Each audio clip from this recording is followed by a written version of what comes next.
حول ولا قوة إلا بالله العلي العظيم.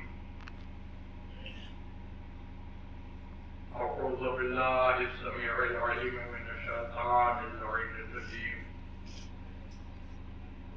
بسم الله الرحمن الرحيم. الحمد لله رب العالمين والصلاة والسلام على سيد الأولين والآخرين خير المبشرين والمنذرين أفضل المخلوقين في عالم التكوين أبي القاسم محمد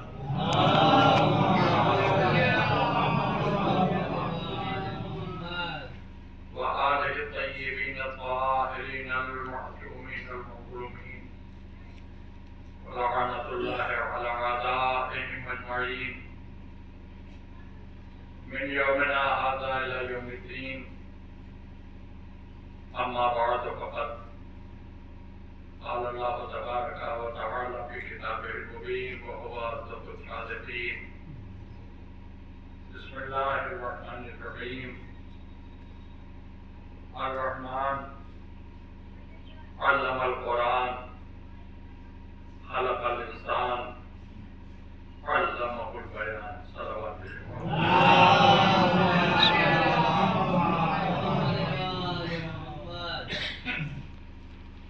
محترم اور معزز سامعین، قرآن مجید کا انتہائی عظیم الشان سورہ رحمان،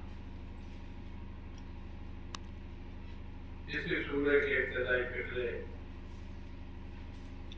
بطور عنوان مجلس میں نے آپ حضرات کی خدمت میں پیش کرنے کا شرف حاصل کیا.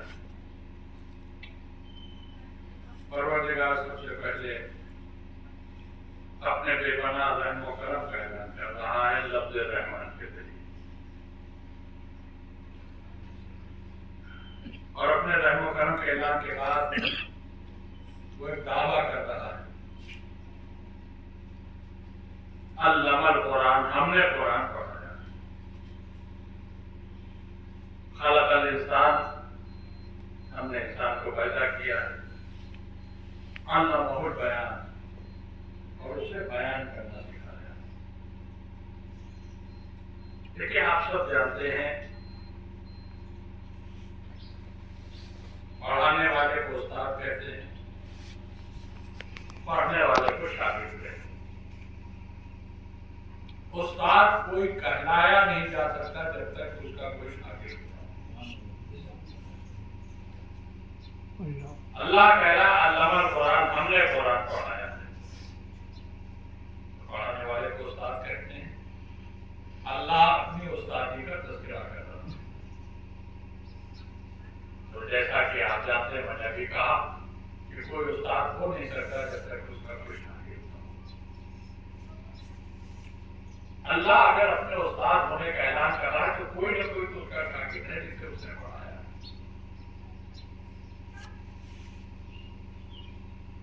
لیکن وہ اللہ کا شاگرد ہے کون؟ اس لیے کہ اللہ سے پڑھنا کھیل نہیں. اس کے جلووں کو برداشت کرنا موسیٰ جیسے نبی کے بس کی بات ہی نہیں. آپ سب جانتے ہیں کوئی دور پر فقط ایک بجلی چمکی، پوری قوم جل کے خاک ہو گئی. جناب موسیٰ نبی تھے تو مرے تو نہیں، لیکن بے ہوش وہ بھی ہو گئے. تو الہی جلووں کو برداشت کرنا موسیٰ جیسے نبی کے بھی بس کی بات نہیں. تو وہ کون ہو سکتا ہے کہ جو اللہ کے سامنے بیٹھ کے طے کر کے اللہ سے قرآن پڑھ لے؟ اب یہ کون ہے یہ تو پتہ ہم بعد میں لگائیں گے، لیکن جب اللہ کہہ رہا ہے کہ ہم نے قرآن پڑھایا تو کوئی تو ہے جسے پڑھایا. تو جسے اللہ نے اپنے سامنے بٹھا کے قرآن پڑھا دیا ہے وہ کم سے کم فخر موسیٰ تو ضرور ہے.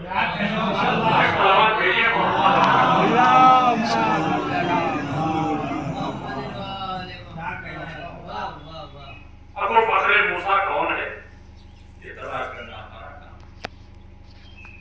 لیکن جب اللہ کہہ رہا ہم نے قرآن پڑھایا تو کوئی تو ہے.